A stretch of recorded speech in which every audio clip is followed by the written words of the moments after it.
Hi everyone, so nice to be here again with all of you. I'm Venu Parikh and I'm from India. I actually stumbled across Ask Why on my Instagram feed, and initially I did not think of it that much, but as and when I filled the form, I talked to the director and I went into it and researched more into it. I found that it's interesting and worth being a part of. And so I'm super happy to have made it this far and to be here. My major areas of interest would be mental health and how social concerns can be incorporated in the workplace through processes of social media, etc., to create better youth for the future. And I'm currently in my final year of majoring in psychology, and specifically industrial and work psychology. So yeah, let's have a fun time. Wonderful, thank you. Valeria, do you want to go next? Sure. Hello, everyone. My name is Valeria, and I am from Peru. I am currently in my senior year in Korea University. I major in industrial engineering and double major in mechanical engineering.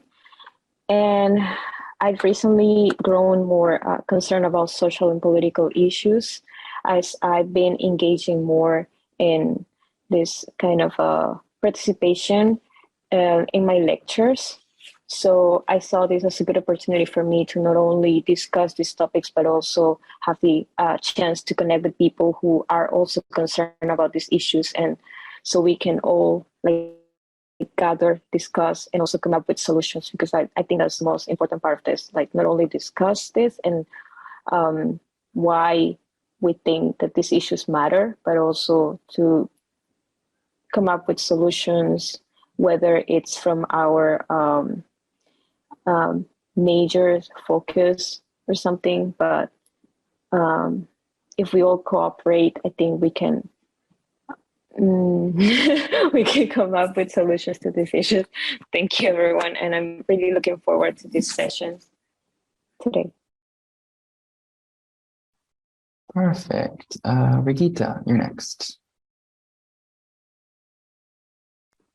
Hi, everyone, and I think it's good morning here. So hi, good morning.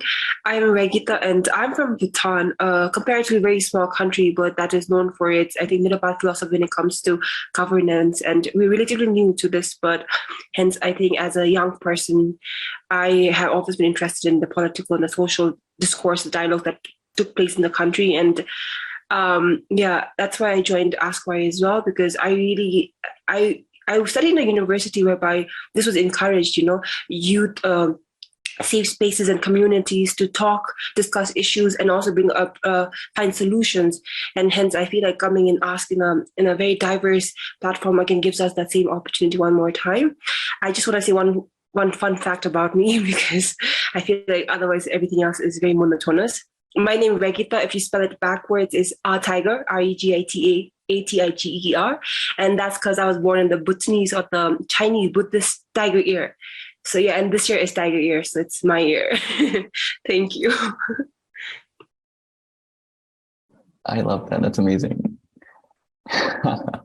All right, Mohammed.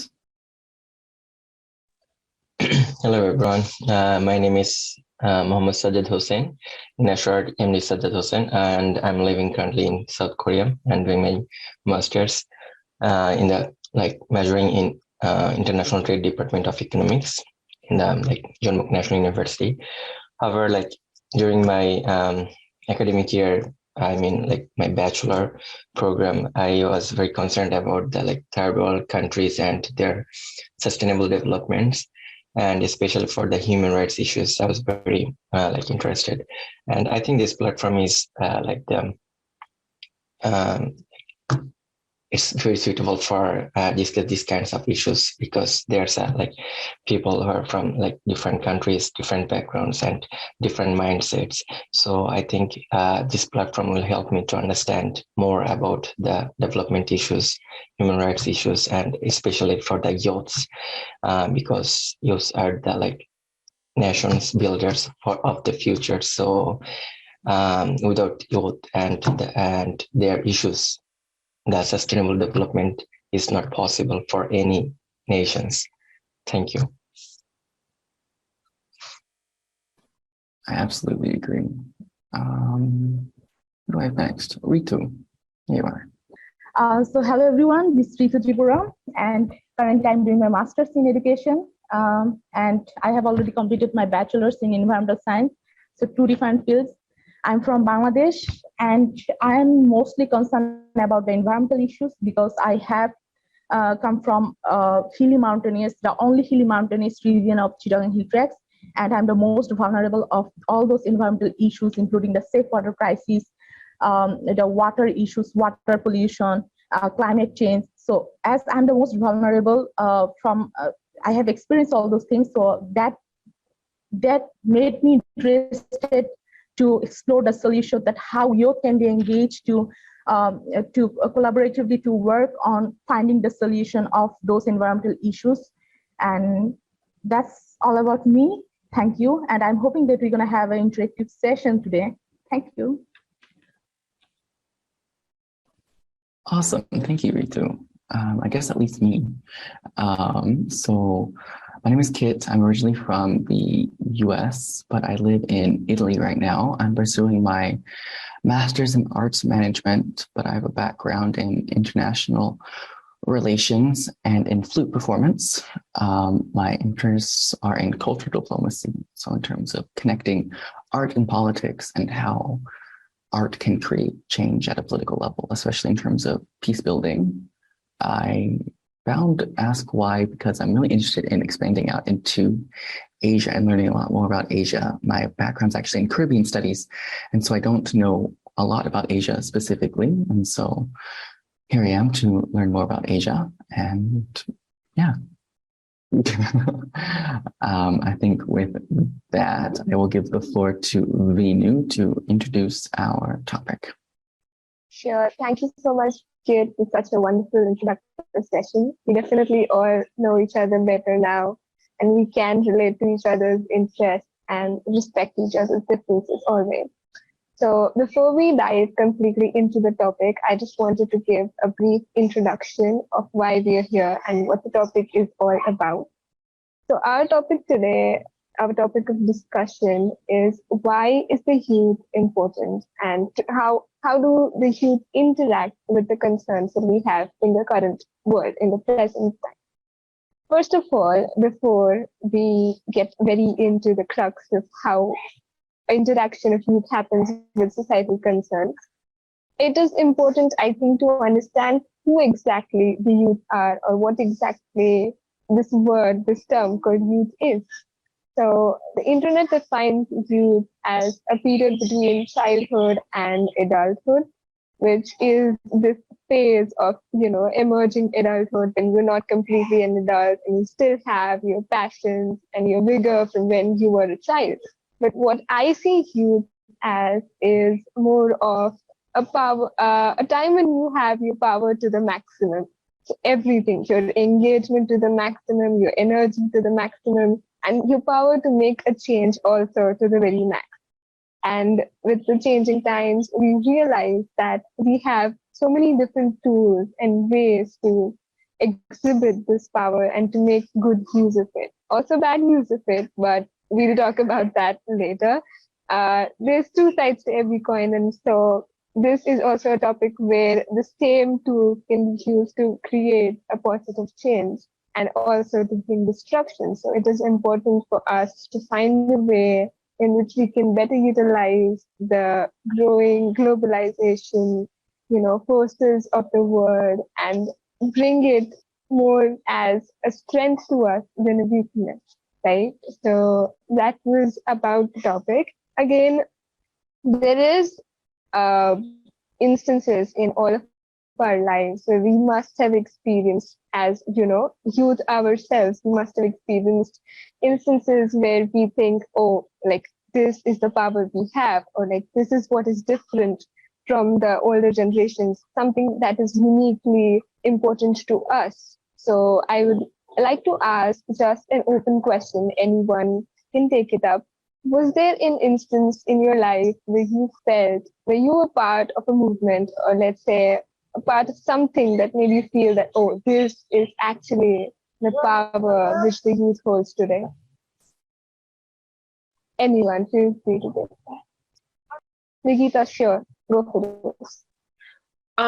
So I actually am a very vocal person, but when you're younger, you don't really have a platform to be really vocal, especially here, like I said, we are in a developing country, so everything is very like new to us, right? So when I was younger, I was always like speaking up, but I did not really think that my voice could matter.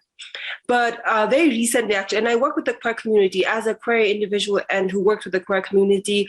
Again, there's a lot of layers of marginalization that we face. So, of course, again, getting a platform is more difficult for queer youth, right? So I never thought I would get it, but I always had been using my social media to just personally speak, point out the issues in the governance or in policies and all of that. But very recently, I was actually invited to the National Gender Equality Reform Policy meeting. And for me, that was, I think, like a very big revelation that I felt, because here I was, a young 20-year-old queer woman, that I thought I never would get this opportunity. And in that platform, again, I felt very intimidated at first, right? Because we had all these policy makers with so many years of experience, credibility, qualifications. So in a way, I did feel intimidated at first. But knowing that this policy was for me, for people like me, for my generation, I realized that I had the most credibility amongst all of them. And I remember contributing, even like questioning some of their stands. I remember, going against, arguing on some stances, because I realized that at the end of the day, it doesn't matter how the discourse took place, because we need to, both of us, or both the teams, want to come up with a better policy, a more inclusive one. And I think that's when I realized that even as a young person, and even as a young person who's into queer-related concerns, I do have the platform. And I think that was something that I really, that made me realize that the power of being a young person, being a youth. Oh, that's wonderful. Kate, you had something to say? Yes, Regita, that's amazing. Honestly, I have some questions actually. One, that I think it's really important to note that, like we're talking about, like why youth are important. Your experiences as a 20-something queer woman is equally as important as those years of experience in policy. And that's why youth need to be included in these discussions, because your lived experiences, your identity as a queer person is, if not more valid than 20 plus years of experience in policymaking, governance, whatever, But I guess that leads me to a question is like, what is the status of queer issues in Bhutan? A very interesting question.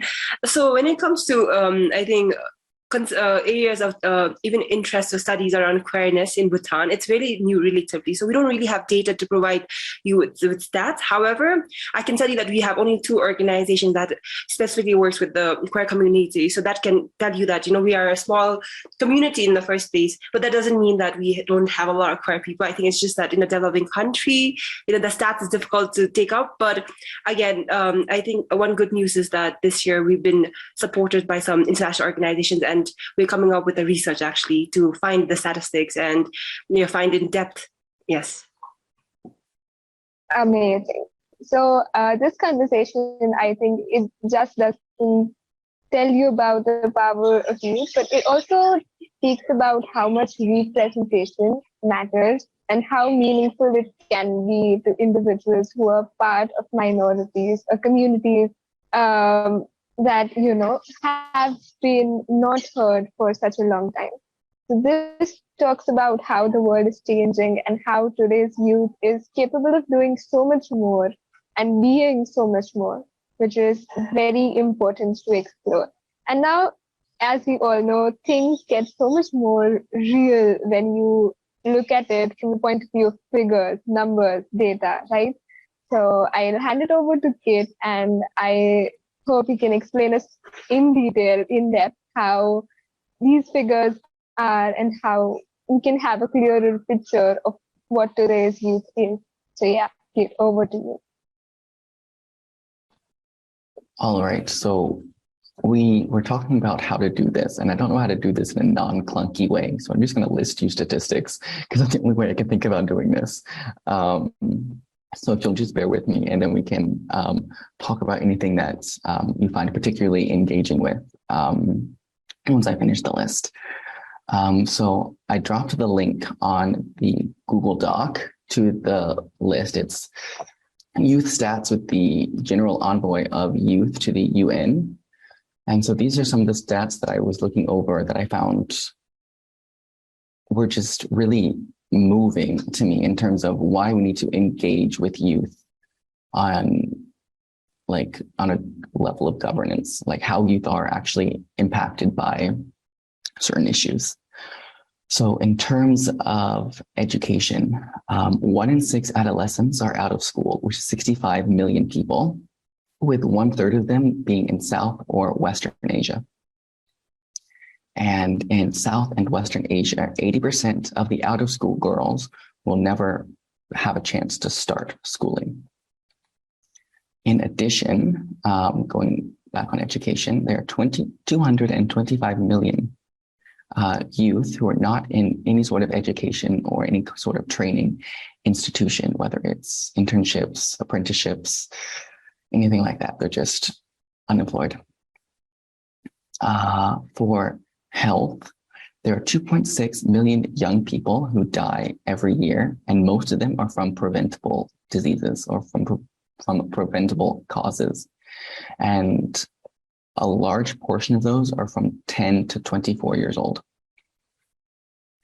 And likewise, Venu, I think this actually will be interesting for you because you study mental health. And at any given year, over 20% of youth experience some sort of mental health problems. Yet it's one of the most majorly ignored issues regarding youth. Continuing on, let's see. For active combat, 90% of all deaths in any sort of direct combat situation are from young men. And the 50% of people who are located within conflict zones are also youth. Continuing on, I know this is super clunky, but we're almost done, I promise. So 286 million youth are at the working or near poverty levels, which means that they live off of less than $4 per day. And 24% of all of the working poor are youth. And despite this, 2 out of 3 countries don't consult youth in terms of poverty reduction strategies, some sort of employment policies, anything like that. Most countries just leave youth out of the conversation. In terms of women's rights, only 2 countries out of the 130 countries surveyed had found a gender parity in education at all the levels of education. And then finally, on a topic of migration, 32% of all migrants worldwide are under 30, with 28 million young people leaving annually their home country to find employment within another country because they don't have adequate opportunities within their own country. So I thought those were the most relevant in terms of sparking a discussion, at least, in terms of why youth are important to be engaging with. So if you guys want to, I see Venu already has her hand up. What moved you? If you know any more specifics, let us know. Venu. Okay, so there's something I wanted to add, and I'm sure my friends from all other third world Asian countries would relate specifically to this and echo this statement. I come from a country, so India, where we have a huge population, right? So we are great in numbers, population number. But then there is this thing where we don't have enough resources for all of us. So there is a huge gap between those who are rich and those who are poor and those who get access to quality education and resources, and those who don't. So in a country where physical health is a big concern in itself, people don't even consider mental health to be one of the issues, right? So it's like when level one is not even fulfilled, how do you expect people to go to level two? So I think that is a major issue for all the third world countries, specifically Southeast Asia, but in general, all of the Asian countries. So do you guys see a way to combat that? Sorry, before someone answers, I just wanted to correct something out. Third world country, it's a very offensive term and an outdated term. So I think if you could refrain from using it because it's offensive, it's in a way a derogatory term to refer to developing countries because the idea of first world, second world, third world is very problematic. So if you could say developing countries, I think that would be more inclusive term. Okay.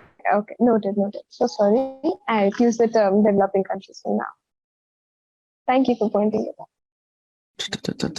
All right, Venu, I guess this is on you for leading us through our first presentations. Sure, definitely. That was some better understanding of where we are at right now. And I think in addition to getting to know what power we hold, we also had an encounter with the problems we're currently facing and dealing with. And so we need to make appropriate use of the power to bring about solutions to these very issues. Because people all over the world, we as people belong to different cultures, different countries, different nationalities. So we all have different experiences as youth. So there are still some common issues that we stand for and that we want to bring a solution to. So I think that is what brings us together. Let's go ahead with our presentations. And I'd first like to call up Valeria. Please let us know your views on the issue, on the topic, anything else you want to say. Please go ahead, the floor is yours. So I'll go on my part of the presentation. Basically, how engaging with the youth today enables the creation of wise policymakers in the future. So basically, we have been fed up with the idea that we are the future of society since we were kids, right? We've often heard this from our parents, from our teachers, and essentially our professors also at college. But what does this really imply? In my presentation, I'm going to focus on the policy making aspect of this and how making young people engage in social and political matters can shape better and wiser policymakers in the future. And then I'm going to move on to give an example about how other forms of other tools can be used in order to make young people engage, like such as music. And I'm going to take one example in a specific from Puerto Rico. And so I am going to start right now. Youth participation in policy-making processes is an action-oriented process involving young people and institutions, right? Initiatives and decisions and affording them control over resources that affect their lives. Youth participation includes efforts by young people to organize around issues of their choices, by adults to involve young people in community agencies, and by youth and adults to join together in intergenerational partnerships. So basically it's a cooperation not only within the young people, but also by the adult representatives. And it's an intergenerational partnership, so people from different generations could cooperate as well. And legally, youth participation is often described as a cluster of rights by the United Nations Children's Fund. And the Convention of the Rights of the Child refers to participation as young people's right to freely express their views, freedom to seek, receive, and impart information, freedom of thought, conscience, and religion, and freedom of association, um, and peaceful assembly.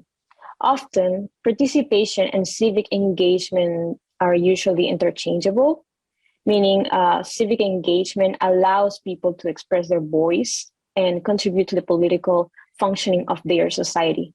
However, active participation in politics is not an indispensable prerequisite for civic engagement. The form of civic engagement differs depending on the subject and individuals involved. Essentially, youth participation can benefit young people's skills development, self-perception as a citizen, as well as policy design and implementation. First, youth participation fosters transferable non-cognitive skills and competences. Also, civic participation promotes young people's personal development and provides them with substantive knowledge and practical skills.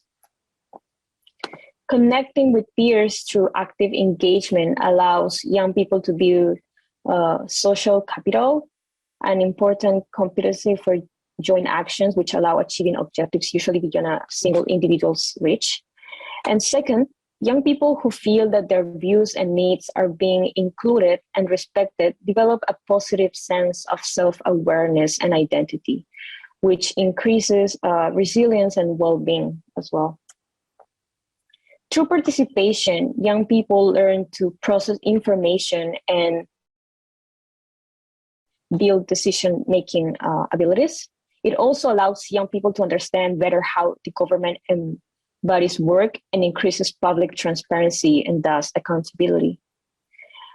An improved understanding of the political and administrative machinery helps to create trust in public authorities. And thirdly, policymakers can improve program design and implementation by incorporating information provided by young people. So furthermore, participation increases the ownership of policies and initiatives, which is an important factor for their success. However, there are dozens of studies around the globe demonstrating that traditionally, young people are less interested in traditional politics compared to older generations, and that they are less likely to vote and generally less politically sophisticated. So in short, political parties had been, before the emergence of digital and social media, struggling to reach out to the younger generation, especially when it comes to traditional institutions, as young adults are often described as detached and apathetic. Very often, young people, including myself until recently, have preferred not to engage in social and political issues because they feel like their voices are neglected and therefore they can't do much towards making any change within their communities. But what are in reality the main barriers when it comes to youth participation? The main barriers to youth participation are essentially social, economic, and institutional in nature. So first, the prevailing societal attitude towards young people is often that they are trouble and troubling, which gives justification to act upon them without their agreement. Youth agenda set by adults who hold this opinion might focus on young people's shortcomings and problems rather than invest in youth's potential as a positive source of change. Discrimination based on other factors such as gender, disability, ethnicity, sexual orientation, religion, or even age can also be a barrier to participation. Second, income inequality restricts participation. Voluntary, non-remunerated engagement of young people requires time, but time always has opportunity cost. When engaging civically, young people forego the opportunity of pursuing a paid activity, right? Not all young people can afford this, resulting in the involuntary exclusion of poorer young people, which distorts the representativeness of the active youth.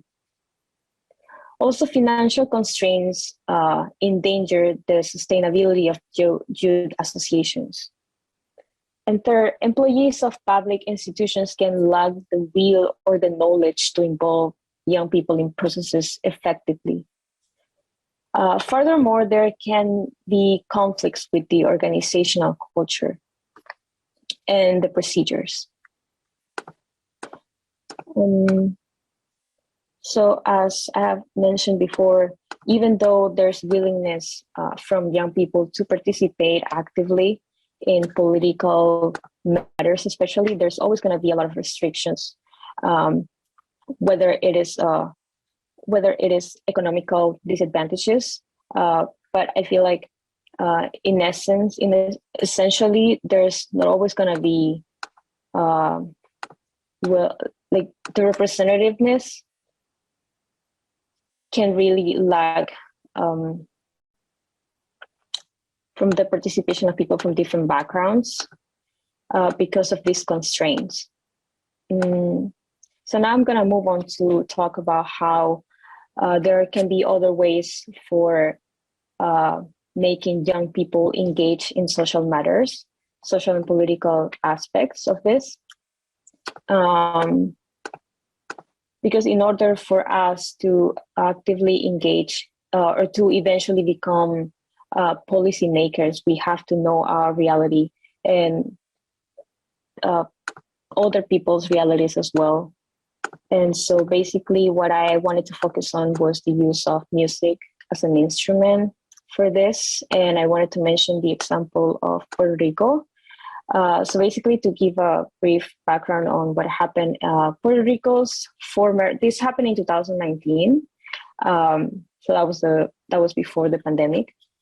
Puerto Rico's former governor, which name is Ricardo Rosselló, stepped down in July of 2019 after thousands protested against him in San Juan, including Latin Grammy Award-winning Bad Bunny. I don't know if you've ever heard of this singer, but he's a reggaeton singer, and he's now actually 2 years in a row being the most streamed artist in Spotify. So that says a lot about how huge his platform is, right?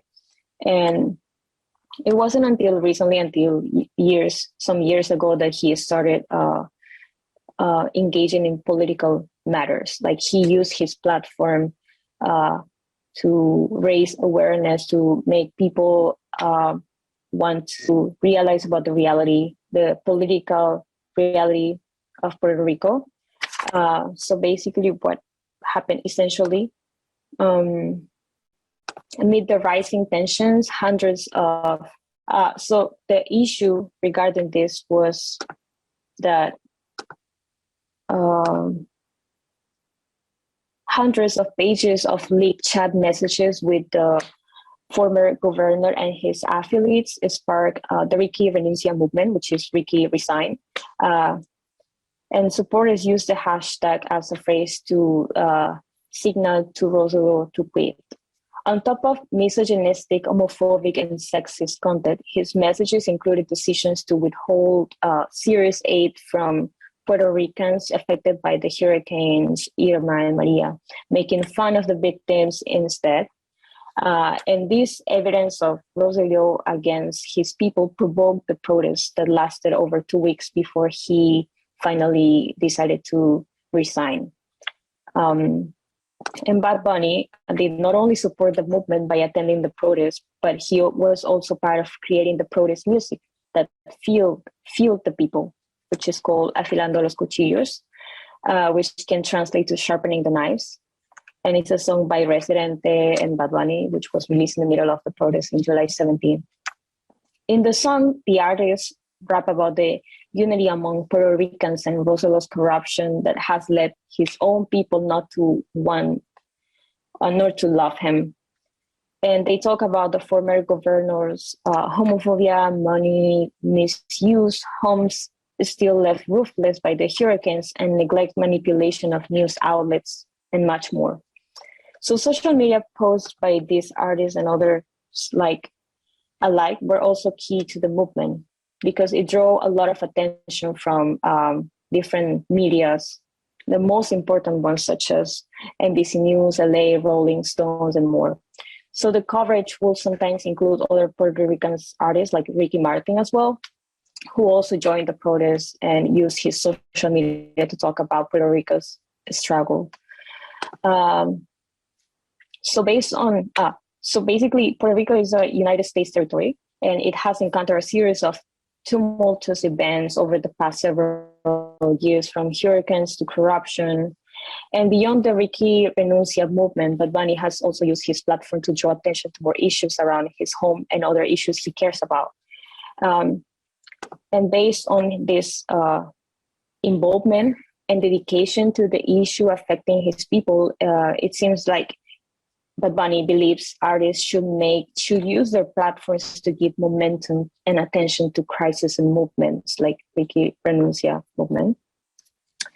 So basically, this only shows that music can be used to not only make a political statement, but it can go so far as to unite people towards a same goal. And in this case, young people, because that's mostly what his public is. But I also wanted to mention that it is important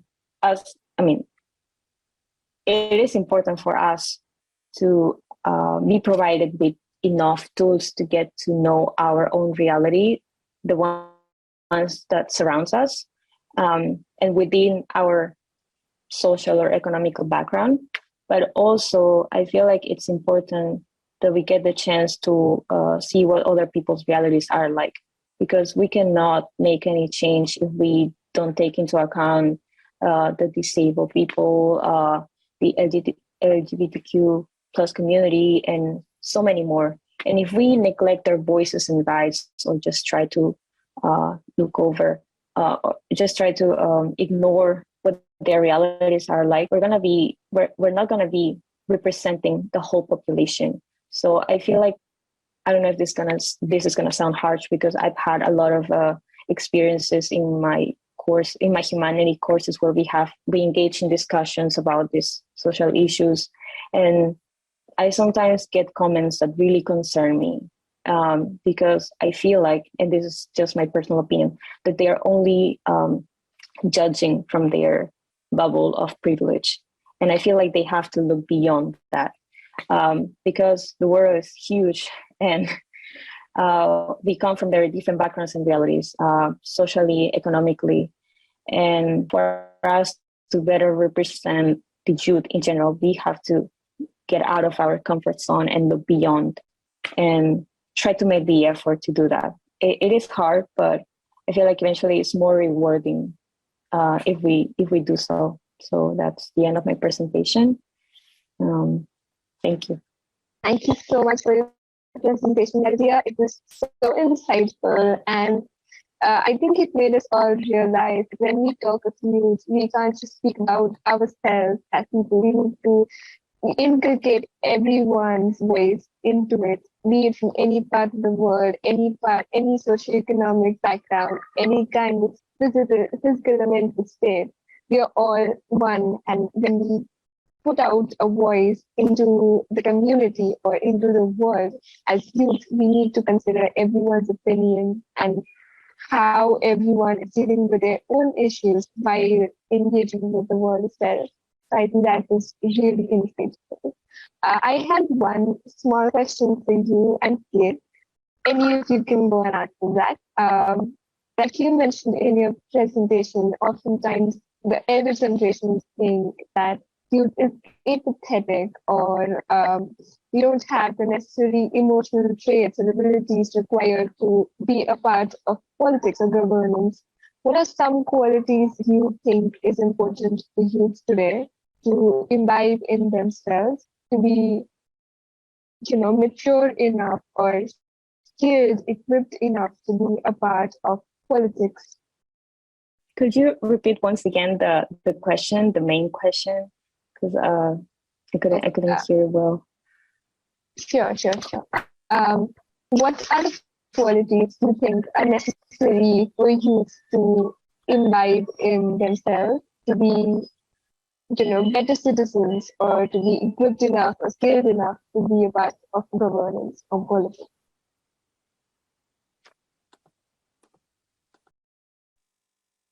I feel like the most important one would be open-mindedness. As long as we are open to hear everyone's opinions on different matters, and not to just and not because we have learned something since we were young and we have been fed up with the same idea, we have to keep that to keep thinking that way. I feel like eventually we can try to seek for the truth, and in that aspect I feel like a way for us to actually finding what's the actual truth about anything, it's if we have the ability to be open-minded and hear what other people believe. And this can also change our perspective, because sometimes we just focus on one aspect of the issue and we're not seeing the whole picture. And once we talk to someone who actually sees that from a very different point of view or perspective, we can broaden our mind. And I feel like that's the most important quality that young people should have in order to eventually engage in policy making. Definitely, that makes so much sense.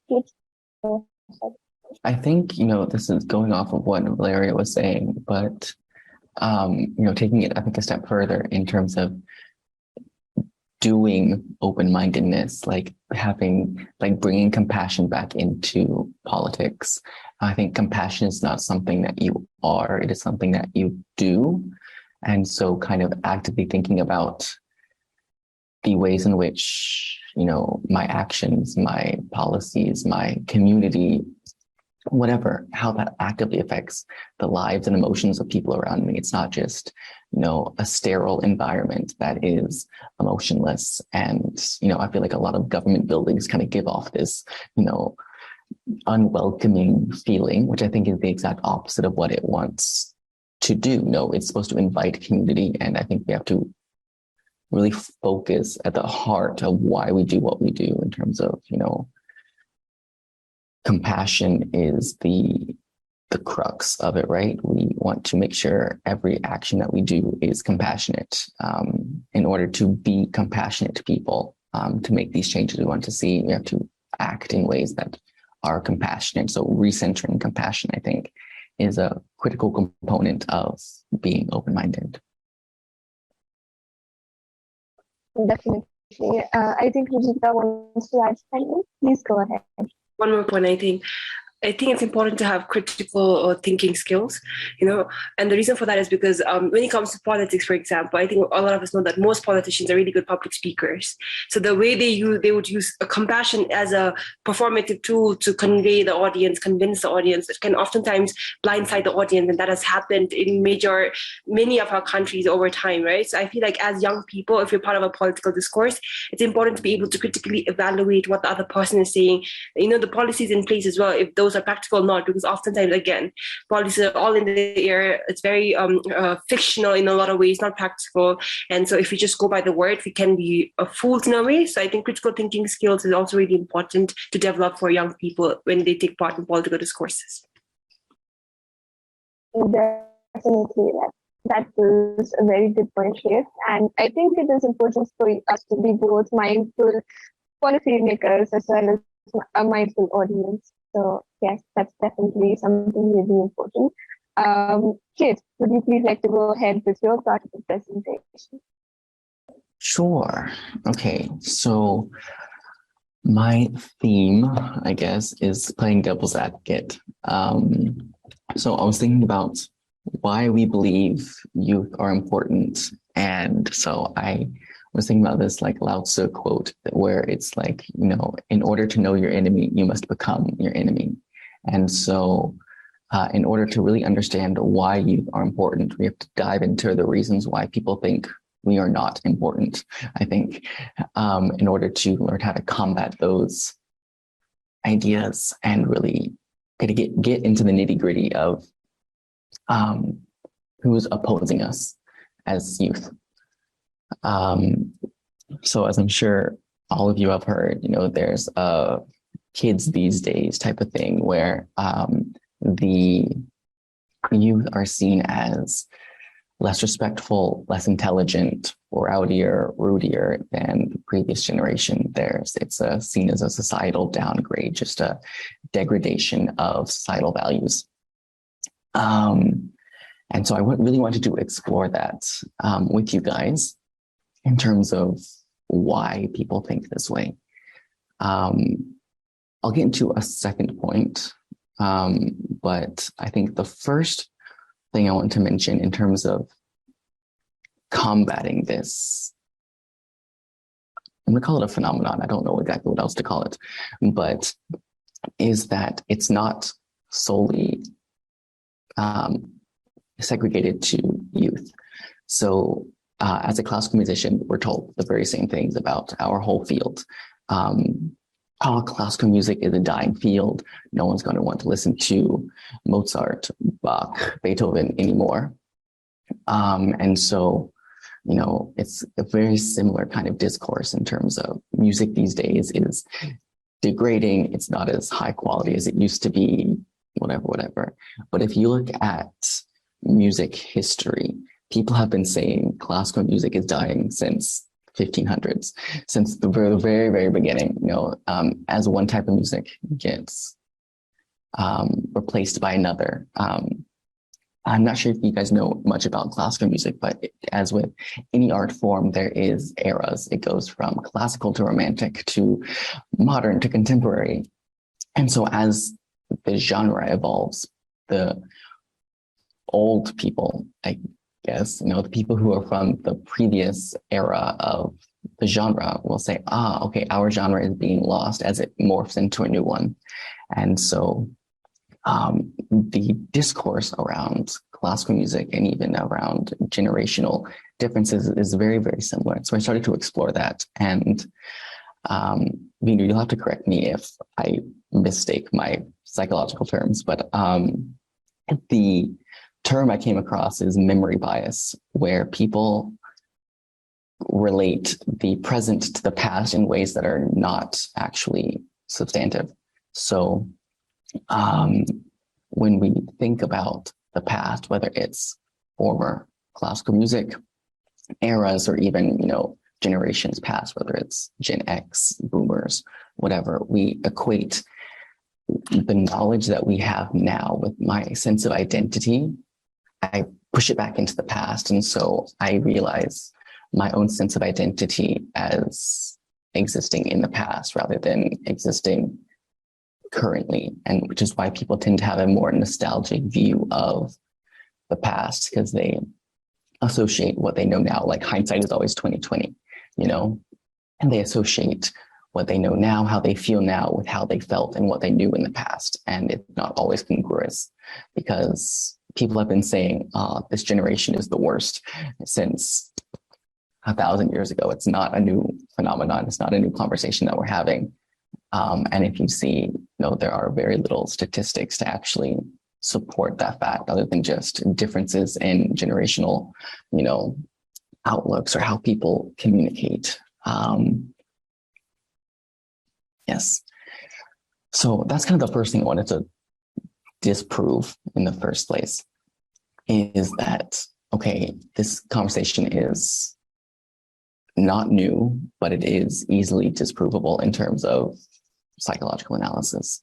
But the thing I did want to note specifically is that one of the other things that is harder to discuss in terms of youth involvement or why youth are important is that people will say they're too immature, they're too inexperienced to be involved in important policy decisions, they're too immature to be involved in important discussions. And so on that note, I wanted to bring an example. I'm sure you've seen it in the news recently, but of the tomato paste sunflower protest at the National Gallery in London. And so for those of you who don't know, I'll just recap it really quick. So 2 climate activists went to the National Gallery in London and threw tomato paste on a Van Gogh painting, one of, I think, 6 copies of the sunflower. And then they glued themselves to the wall and were saying how they, why are we getting more upset that this painting is being defaced, that this painting is being destroyed than we are about actual sunflowers, about, why choose art over life? And so this sparked a huge debate online. People are very divided. And first of all, I want to ask you guys what you think. I think that's a really interesting thing to discuss. But the two sides are, I think, very different from each other. Some people are saying, this is immature, it's irresponsible, and they're coming from an uninformed place, versus, this is a deliberate action, it's passionate, and it's radical / visionary. And so personally, I think it's not necessarily one or the other. I think it can be both at the same time. But because of that, I think we have to realize that sometimes actions can have consequences that can be negative rather than what we perceive, what we initially thought of them to be. So whether or not the intention of the protest was positive, what it is doing is it's getting more conservative members of society it's giving them more of a platform to be like, okay, look at this. They're crazy climate activists. Young people don't know what they're talking about. They're just out here destroying stuff. And it's giving them more of a talking point. And so I think that's something that anyone who is from a marginalized community can recognize, is that when you are part of a marginalized group, and I think youth definitely do fall under this term, is that, anything you do is representative of the entire group sometimes. And, and so we have to be very careful not to essentialize this discourse in terms of, okay, these are 2 youth. They also don't recognize all of youth, but it is important to recognize that youth is not a monolith, or that things just aren't black and white. And so I think what I came up with in terms of, I'm going to call it a solution. I'm not sure if it's quite a solution yet, but is that I think, especially as an artist, I agree with what they're saying. I even have a tattoo of the sunflower on my hand, but, when they say, why choose art over life? Technically that's a very valid point, And so you have, art is often seen as a luxury. And so I'm kind of even playing devil's advocate for my own thought process. And I think that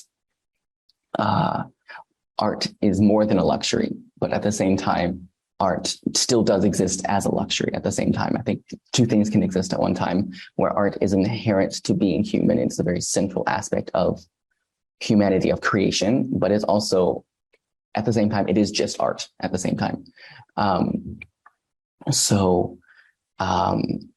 I do understand what they're saying, but I do think we cannot fault young people for passion, like what Venu was saying earlier. This is the moment where we have the most vigor, the most energy, the most power to do something. And so I think that we can't fault people for this passion. And what we do need to do is stop essentializing and start turning I'm going to call it anger. I'm not sure if that's quite the right word, but to the people who are trying to essentialize youth in terms of all youth are this way, all youth climate activists are this way, whether or not you agree or disagree with the action, the anger, I'm going to say collective outrage towards these 2 climate activists on the internet needs to be more redirected towards the CEO of oil companies rather than the 2 young people who were trying to make a change, when in reality, the painting was not harmed.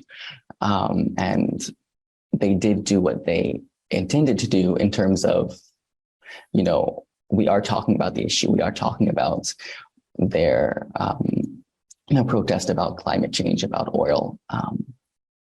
So that's really kind of sums up my presentation. Not super long, but yeah. Thank you, Kate. That was such an interesting presentation, and the example was something that we could relate with. I think Mohammed and Ritu both have something to say. Can we have Ritu go first? So today's presentation is why youth are very important. So regarding these issues, I wanna say something like the recent census.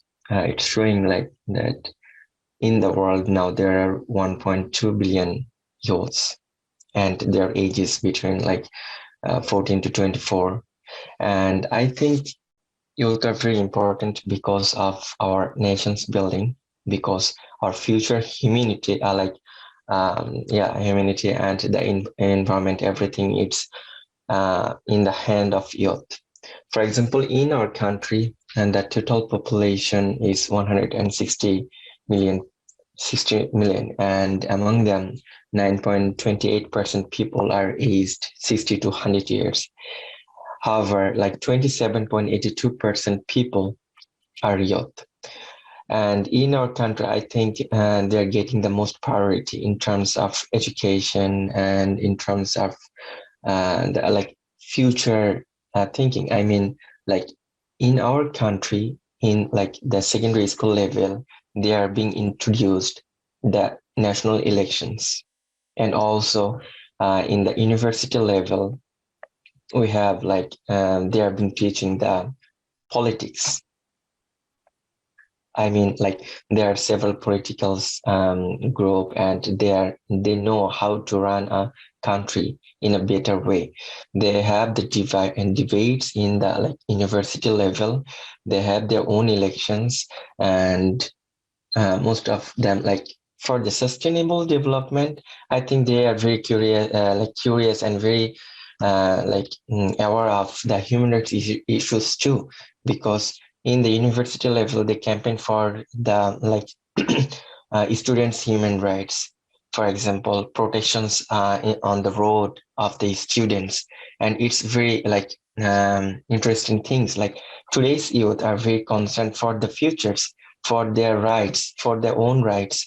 So I think that's why even Kate mentioned that older people think young people are not capable of doing the political issues. I mean, the situations, they are not able to take decisions, but they're doing great in terms of learning in the university level. If we think they are in the process of learning, and they will be in the future leaders, because our plan, our world, and our everything is the hand of the youth. So that's it, actually. Yes, that was such an interesting takeaway. We get to see how learning impacts what we put out as the image of the youth. And I think through Kit's presentation, we understand how stereotyping and generalization happens with youth, where if someone does something, it's attributed to the entire youth population themselves. So if something goes wrong somewhere, they're like, okay, you can't do this and you can't do this. But we're all still learning, and that is important to know. Valeria, you had something to add? Yes, just about the protest. I just wanted to mention that whether it was a legitimate way to do it or not, to draw attention on the issue, I think we have to also consider how the media portrayed the protest, what they focus on more, and whether it was a good or a bad way to protest regarding this matter.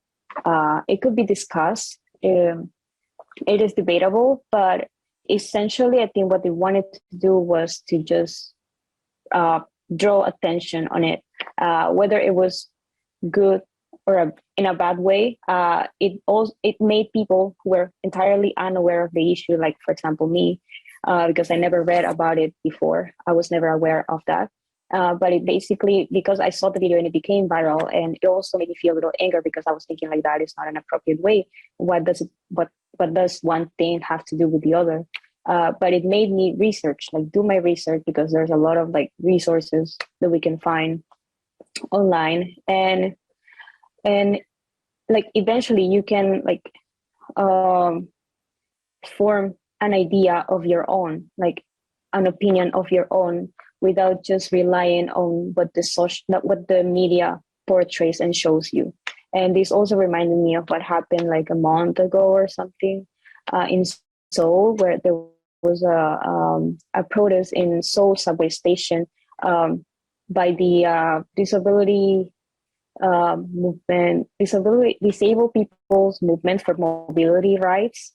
And what happened, what was seen by people mostly was what the media decided to show, and it was mostly how people were outraged because these disabled people, what they did was they standed on the subway and they didn't allow people to enter to get in. So basically the whole service was shut down for like 3 hours, and there were a lot of people who complained that this like affected their, like they ended up getting late for work or any appointment, and people were so angry at them. And when actually I had a discussion about this issue in one of my classes, and what most Koreans in my classmates were saying that they were at the time and place in the subway station, and it actually brought them a lot of like issues, like personal issues, and they felt like they were really angry at the disabled people. And I was thinking, like, why don't they just redirect their anger towards the government, because they are the ones that have to do something about it, that haven't listened to them, or that haven't fulfilled the promises that they made in the first instance. So, but essentially, what was seen was how the media portrayed it, and they focused more on the consequences that it brought rather than what they were protesting for. So I feel like that's one thing that we have to consider, because I feel like one of the reasons that our generation is portrayed in such way, it's because of how the media also like plays an important part on like shaping how people view us as human beings, or as a generation as a whole. And I agree with what you said, like youth is not a monolith. So we have to keep that in mind, and also like raise awareness and teach maybe older generations. Definitely. And I think when you talked about how media represents, it is also important for us, rather than looking into what the protest was, it is important for us to look into what brought it to that point, right? Like, what was the reason behind it? So that will help us understand the protest in a much broader light, and we'll be able to form our own opinions. Ritu, please go ahead. I think you had something to say. Yeah. Thank you, Venu, for giving me the floor. I guess I'm on time because I have back-to-back classes, and just Korean standard time at 2 p.m. Another class will get started. So before going for my presentation, before giving my opinion, point of views, I just would like to reflect on Valeria's presentation, how youths are important to play a crucial role in politics. Just one example in my country, I guess Sazzad bhai can contribute later in the discussion, that about the Shahabag protest in 2013. I am not sure whether you have heard it or not.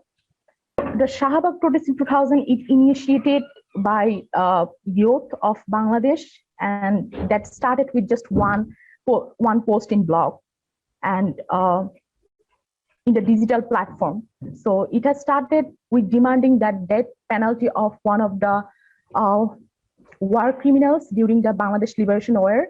So I'm not saying that the pros and cons of Shahabag protest, what is the ethical perspectives of it. I'm just not going in depth. But the thing is that whatever youth want, they can play a crucial role in politics. Even it can start from a digital platform. So many old generation people, the people in the policymaker level, even the the citizens of Bangladesh, most of them are in favor of them. However, most of them disagree with them. So the thing is that one question that was asked by Kid, that why people think this way, that why people think that youth are the dumbest one. I mean, youth are stupid. They can't make a decision in the right way. The reason is that I think that the politicians and even the people who are in policymakers, they are afraid of them. It's my point of view. I have no idea whether you will be agreed or not, because they know that youth are transparent. They have that courage to speak up, and they are afraid of to be exposed by their, I mean, whatever they have done mistakes or the corruptions they are doing. So for that reason, I think that most of the time they're, I mean, not, I mean, youth are considered as not, I mean, neglected by them. So that's my point of view. And going to my discussion, I want to say that as I'm more concerned about the environment and education sector, as my background is from environment and education, so I think that even youth can play a crucial role in both of those two fields. Particularly as we are from developing countries, if we start with education, that we know that access to education in the developing countries still a big challenge for them in India, in Bangladesh, in other South Asian countries. And we cannot think about even quality education. And the reason is that we do not have efficient teachers. We have the lack of resources. And the most important thing is that youth are not interested to take part in teaching profession. They are not interested at all. Whenever, after they complete their grade schools, there are lots of reasons. However, in that scenario, still I have seen hope among the youth that they can play a crucial role, even taking a small step. One example is that I have seen one organization in Bangladesh. I'm not sure that whether you have heard it or not, Teach for Bangladesh. So what they're doing is that they're just taking a small initiative through helping to generations to engage into the teaching profession, who are determined as a change maker, and they can teach the students. And trust me, and it counts as a fellowship program for creating a big change in each of the students of the country of Bangladesh. So that's just a small example, I think, that how youth can be engaged and how youth can get the platform to serve the country, to serve the nation, and to sort out the problems that we are facing right now. So it does mean that youth from that organizations who are engaged in Teach for Bangladesh, they are so much. The most important thing is that they are determined to work, to think outside of the box, and to work for the betterment of the next generation, future generation. So that is how I think that why youth are called as a change maker, because with just a small contribution, they can change the whole face of the world, whole face of the nation and country. The environmental field, that the UNESCO and UNICEF, they're taking a lot of initiative to encourage the youth, because they know that encouraging the youth, it can protect the environment. Even taking the small initiative, taking a small initiative from their side, it can protect the future of the planet. So it's not always about activism and being activist, I think, rather even doing a small research, even encouraging the youth to research in a particular field they are interested in. It can be environment field, it can be education field. They can make a change. And we are not saying that always you have to make a big change, rather even taking a small step, we can do a lot of things. We can encourage even others youth from other countries and from even my country, from our countries. So that is how I think that youth can take even the initiative to disseminate knowledge, whatever they have gained from their academic background and even from many different social platforms among all the people and policymakers and even nationwide. So that is what my thought is. The overall, from my point of view, I think that in that case, the solution could be that we can integrate both the education and environment, politics together, to make the youth more interested. And the way we can do is one of the way can be that we can change our pedagogy approaches, the way we are teaching youth. I mean, the school children or even the college students, university students in our classrooms. We can make the changes in our pedagogy approaches. We can change the traditional teaching method. So with that thing, I think that we can help the youth to learn how to think outside of the box and to be more open-minded, to have more open-minded mindset. And that's all about my opinion. I would like to hear from you guys. Thank you. Oh, no, that's totally all right. You made such a wonderful point. I think change definitely begins with change in mindset, and education would be the first step to it. Regita, please go ahead. Yes, I just wanted to say, like, so far we were talking about the concerns and what are the skills youths need. And I think Ritu brought out a very practical narrative on how to bring about those changes in youth and how to involve youth.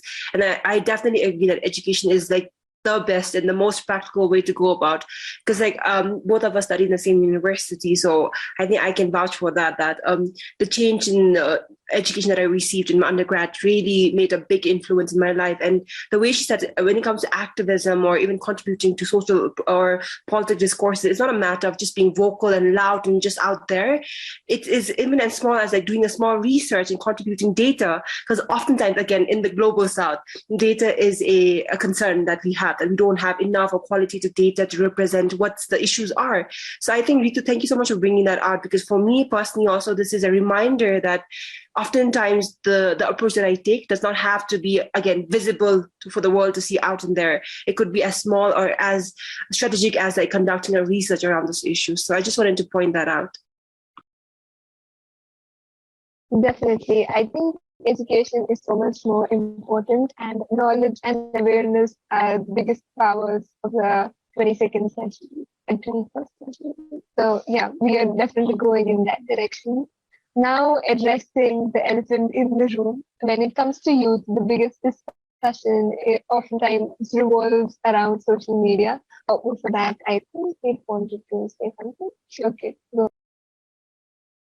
Oh, just a quick thing in terms of like education as also in an informal space in terms of like knowledge sharing across social media platforms. You know, it doesn't have to be formalized education, which is what I think is so powerful about what I think you're going to get into, you know, about like digitalization and social media.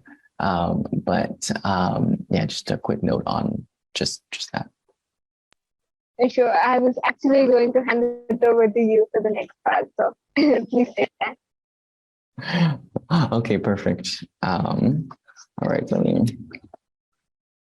this brings us to our part 2 presentations. So up first is Venu. It's actually you. All right, so just let us know when you're ready. Here I am. And before starting, I wanted to go ahead with a tiny activity.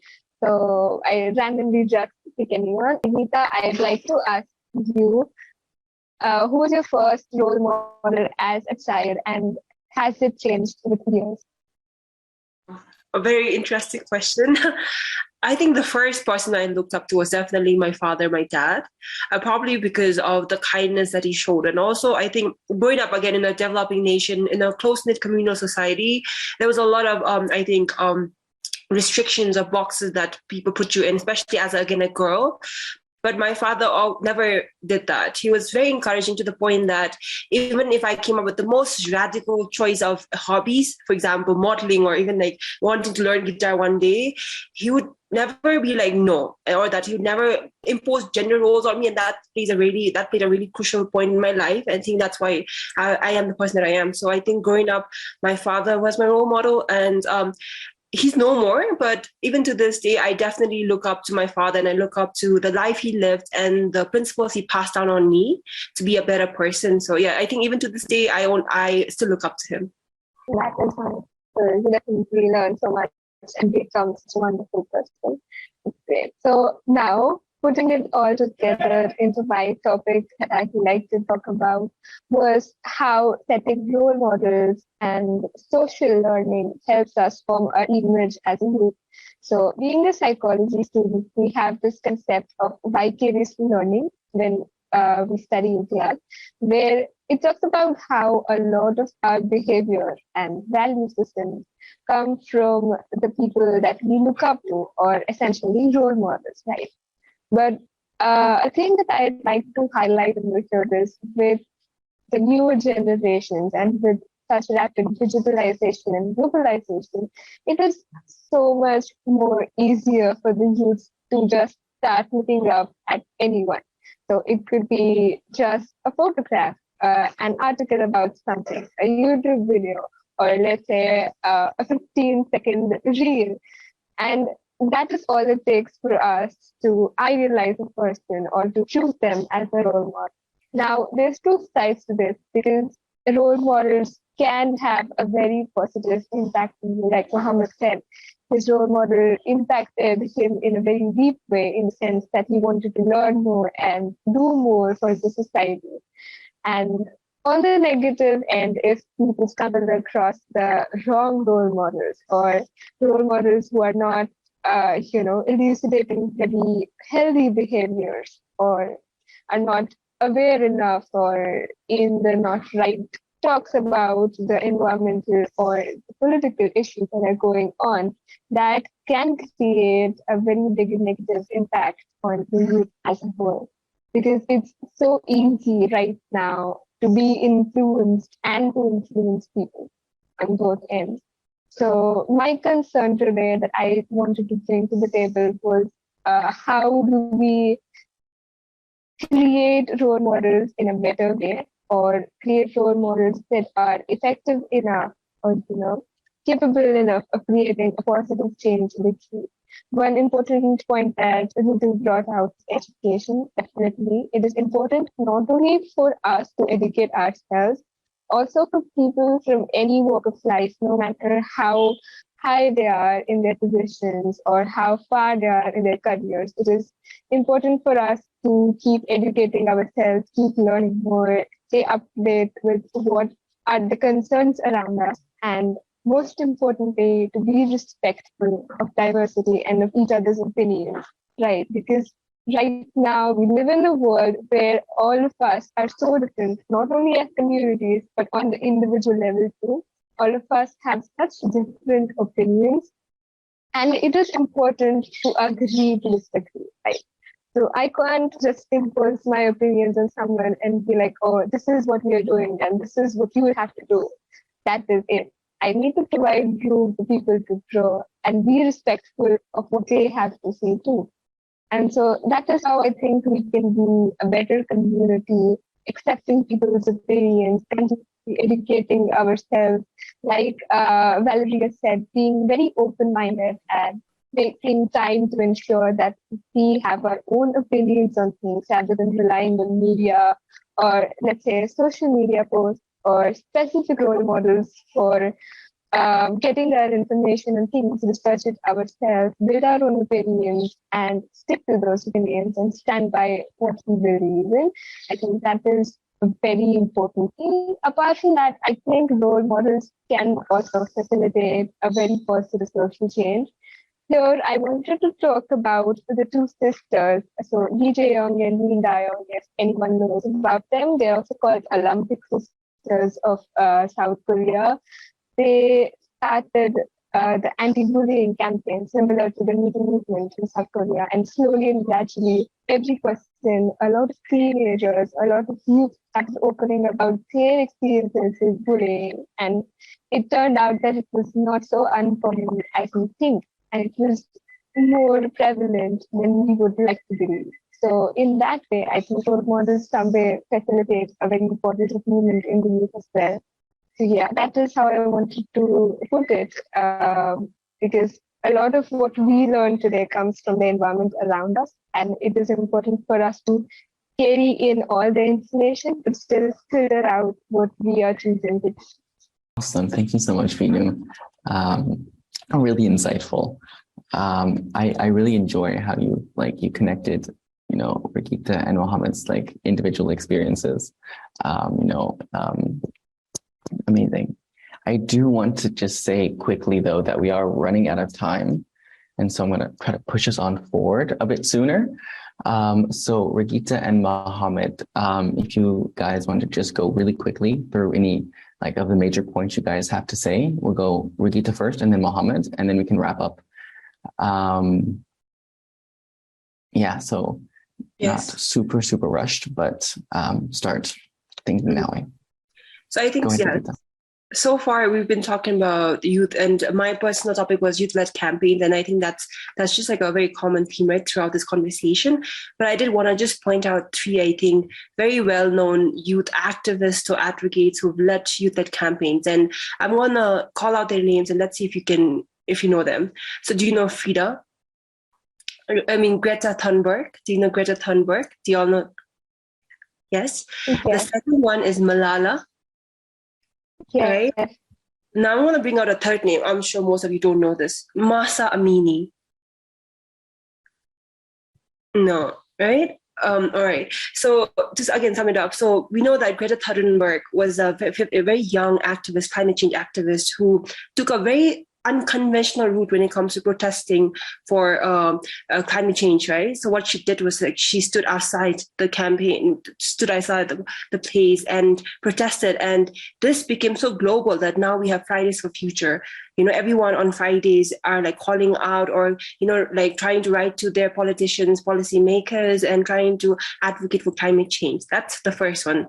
Now, when it comes to Malala, I'm sure, again, Malala's story is a story of, I think, being a very strong, resilient activist and advocate who at a very young age stood up against a very authoritarian Taliban regime, right? And she stood up for education rights for especially girls in Pakistan. And now Malala has a very big global fund that focuses again on empowering children, especially girl children, through education. But now the third person that I brought up, Mahsa Amini. The reason why I brought her up is because right now, do you all know about the political tension in Iran or the demonstration led by youth in Iran? If you read the news, I'm sure you all have come across this, where right now a lot of young people, especially young girls in Iran, are demonstrating against the Islamic government, protesting for their rights. And this actually was initiated, or this actually was a result of the death of 22-year-old Mahsa Amini in the custody of morality police. You know, so have you all heard of this? So in this particular demonstration, it's very tragic, but right now you see a lot of Iranian women and girls protesting and demonstrating. And this is very unconventional too, in a way, that because like oftentimes people confuse that, oh, they are going against religion, but they're not going against religion by taking off the hijab and throwing it or cutting their hair. They're actually going against the authoritarian government that is restricting their agency and their rights. And so I think it's really important that when we think about youth-led movement, oftentimes this was brought up, that young people are mocked upon for their stupidity, right? That their demonstrations are too extreme, too radical, even the Van Gogh painting one. But if you look at history, radical movements have brought out the biggest of change. Even when it comes to gender equality, even when it comes to voting rights, you know, these were all brought out by very radical movements. So I feel like when it comes to young people's movement at the moment, it's interesting that old generation oftentimes have this rosy retrospection on the way they live their lives. And this, in a way, I think Ritu can back me up, is also generational trauma that you pass down time and again. Growing up, if you did not have the resources, if you did not have the agency, the opportunities to speak up, to voice out, you pass down that to your children too. And when your children are young and when they are trying to speak up and voice out, again, you're being suppressed by even our own parents and even by the elders. So I think it's really interesting how, you know, throughout the generation, the pattern of youth-led movements is not uncommon. Throughout history, we have youth-led demonstrations throughout the world. However, at that moment, in that generation, it will always be faced by criticism and mockery by the elder generation. And I think that's very interesting to look upon. Yeah, so I think that was something new that I wanted to add to the conversation, but yes. Wonderful. I was wondering if you could tell us more about how, you know, sorry, I'm like trying to multitask here. Sorry, excuse me. If you could tell us more about what you know about the protests in Iran to more contextualize some things from a gender and youth perspective to kind of go more into that. I think we have a couple more minutes, so I think we can kind of dive into that a little bit more. Yes. So in this, I think it's important to see that social media has played a big role, because before we would have our information from one source or two sources, and they oftentimes would be very polarized, right? If you see it on television, if it's like the main big medias, oftentimes, even though it's unethical for medias to be biased, but they would have polarized opinions. But now if you go to TikToks, you see people a part of the protest speaking up. It's not just like a news outlet going out there and like, writing their interpretation of the protest. So on TikTok, if you go through it, if you go to the Iran youth protest uprising, you clearly can tell that there are so many young people, young girls, clearly saying that I am still a Muslim. I believe in my religion. However, this is not an act that I'm doing against the religion. So in this, what is happening is many girls are taking off the hijab, they're cutting off their hair, they're throwing it in the air as a sign of rebellion or as a sign of protest against the authoritarian government, because so many young girls have been killed, have been oppressed, and have been brutally murdered by morality police over, not dressing appropriately or over showing their hair. So basically, their rights were restricted and the agencies were restricted so far, and it led to an extreme point where many girls were killed. So this is where young Iranian women are saying enough is enough. And this is where they're trying to speak up for themselves. And this, again, can be seen as radical, right? Because like I said, the intersectional lens of religion and oppression and class is there. However, it is making a difference, because for the first time in a long time, young girls in Iran finally are taking away that space for themselves. They are demanding that space. And I think that's really important and a very powerful movement to look into at the moment and to acknowledge them, especially as young people from the rest part of the world, because this does make an impact in our worlds too, in the way that agency often of women is restricted by authoritarian governments or policies. So it's really interesting take on it. Absolutely. Thank you so much. Does anyone have any comments or questions about this before we go forward? Perfect. Awesome. Thank you, Regita. Mohammed, will end with you for your presentation. Thank you, my friends. Everyone actually shared their valuable opinions and brought here like very interesting issues regarding the Iran and also like young people and the education policymakers, everything.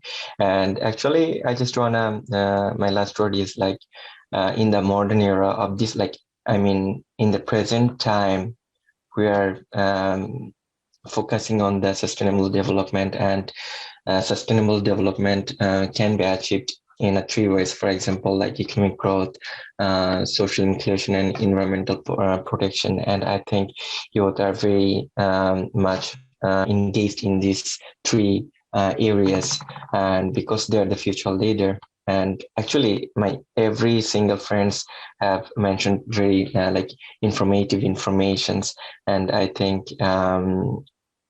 that's why youth are very important for our future nations, for our future sustainability, for our future existence. Thank you all. I absolutely agree. All right. We have about 9 minutes left, so I think that's just about enough time for us to wrap up. Venu, I'll give that back to you so you can close us out. Sure, thank you. First of all, a huge thank you to everyone for being so involved in the discussion and putting out your points so beautifully. I'm sure all of us had a lot to take away from this conversation, a lot to learn, and a lot to think upon and research about. So definitely a very meaningful conversation. If there is anything anyone want to add or speak about, or we hand it over to you all. If not, we can just. I just wanted to say something to add to it. Sure. So I have been talking about youth-led campaigns, but I think as a result, I feel like all of us have social media, right? And right now, in this age of social media, it's easy to go viral. It's easy to gain followers. It's easy to be an influencer. It's easy to be an inspirational role model. So I feel like as young people, it's really important that we tap into that, even for our social advocacy projects and our work and causes, because this is where you reach your target audience. This is where you reach the other people, other young people in the world. And this is how you engage in a dialogue that is constructive, that's inclusive, and that is communal. So I just want to, like that we all should be using social media to the maximum at the moment. Just kind of following up on definitely. that. That is Sorry, yeah. Venu, you can go. No.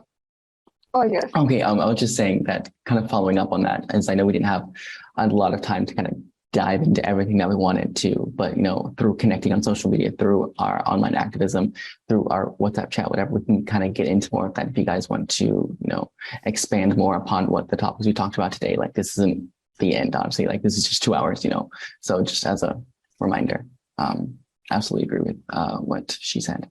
So.